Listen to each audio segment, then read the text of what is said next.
One of the most underrated muscles when it comes to planche. Do you know what it is? Let me give you a hint. It's the biceps, come on.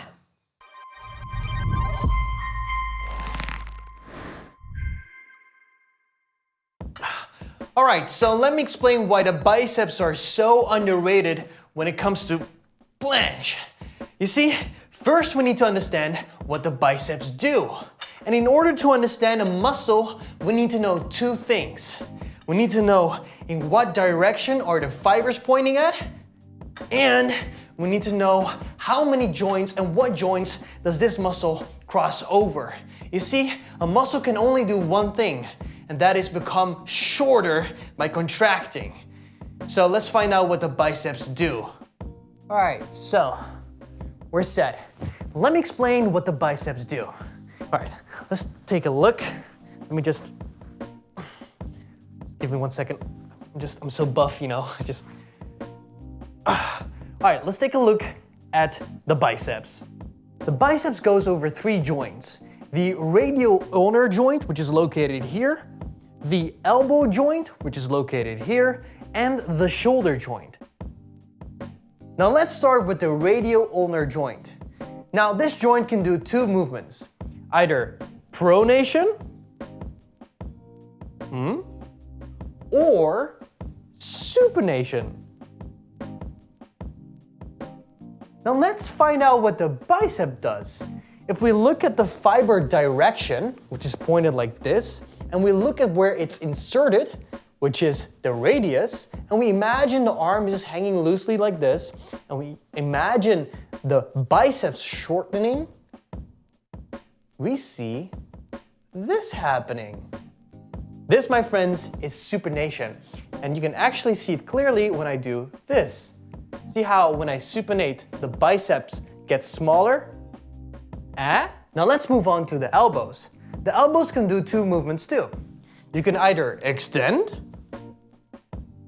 or you can flex. Those are the 2 movements you can do.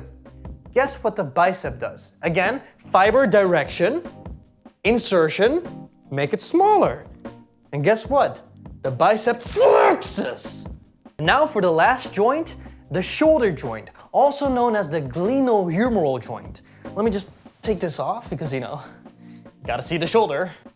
Now the biceps have 2 heads. One of them attaches at the glenoid tubercle of the scapula, and the other one attaches on the coracoid process of the scapula. Now the glenohumeral joint can do a lot of movements. You can do flexion, you can do extension, abduction, adduction, internal rotation, external rotation, and then you have horizontal adduction and horizontal abduction, and it's all crazy. But what does the biceps do? It's very simple. Remember the fiber direction, remember the places where it attaches, and then just remember muscles can do only one thing: contract and become smaller. So,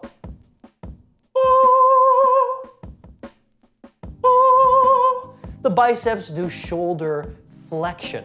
And with all that, now you know what the biceps do. And now some of you are probably thinking, "Oh Jan, how wonderful, a great lesson on anatomy, but you are a fool. These movements are not involved in planche. This is all related to pull movements." And to you I say, no, you're actually very wrong. Let me explain. When you are in planche, there are a lot of forces working on your joints, on your wrists, your elbows, and your shoulders, and all of this comes from something we'd like to call gravity. Now let's look at the elbows, for example. When you're doing a planche, your arms should be locked, and because they're locked, all the force goes like this. And this is very dangerous. Your elbows have the tendency to even further extend, to overextend, possibly causing a fracture or a dislocation of your elbow joint. Now, luckily, there is a hero in this story, and that hero is the biceps. Along his friends, the brachioradialis and the brachialis, the biceps works really hard on not letting that happen.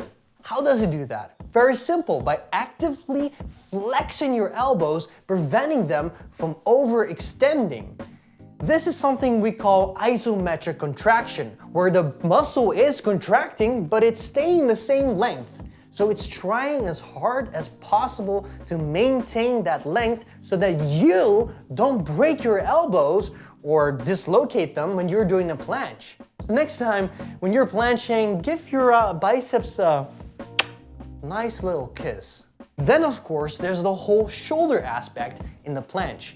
Your shoulders are basically falling. They're trying to hold on. You're like, dude, what are you doing? We're not made for this. And what your biceps in combination with your other shoulder flexor muscles are doing, they're actively pushing so that you are able to maintain that movement. This too is a isometric contraction allowing you to planche.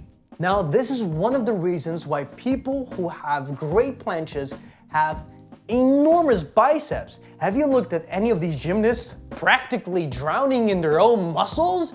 Well, it's because they need those muscles to be able to do these crazy movements on the rings requiring straight arm strength, and they don't want to fracture or dislocate their elbows, let me tell you that. Now here is the important part.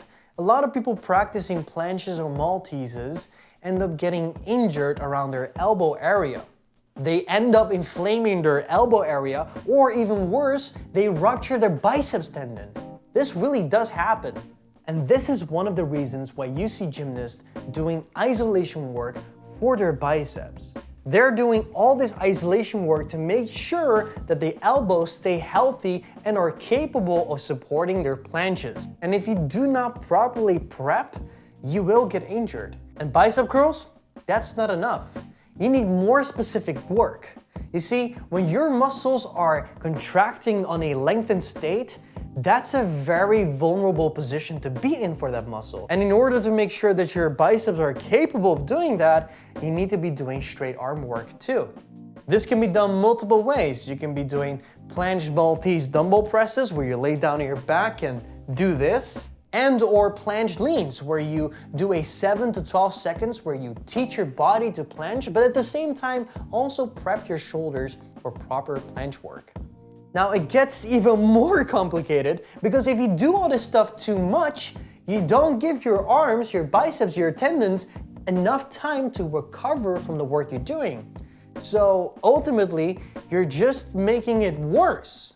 And this is why patience is the key to big biceps and a strong planche. If you want to learn more about programming for planche and not getting injured, check out our website. We have a bunch of free articles explaining how to do that. And subscribe because we're doing a lot more stuff on planche and other movements soon. If you're too impatient to learn all these things and you just want to learn how to planche, check out our app on www.lepkofitness.com. It does all the thinking for you so you don't have to do a single bit of thinking. I use it myself and it's great. All right, guys, have a good one. Yad is out.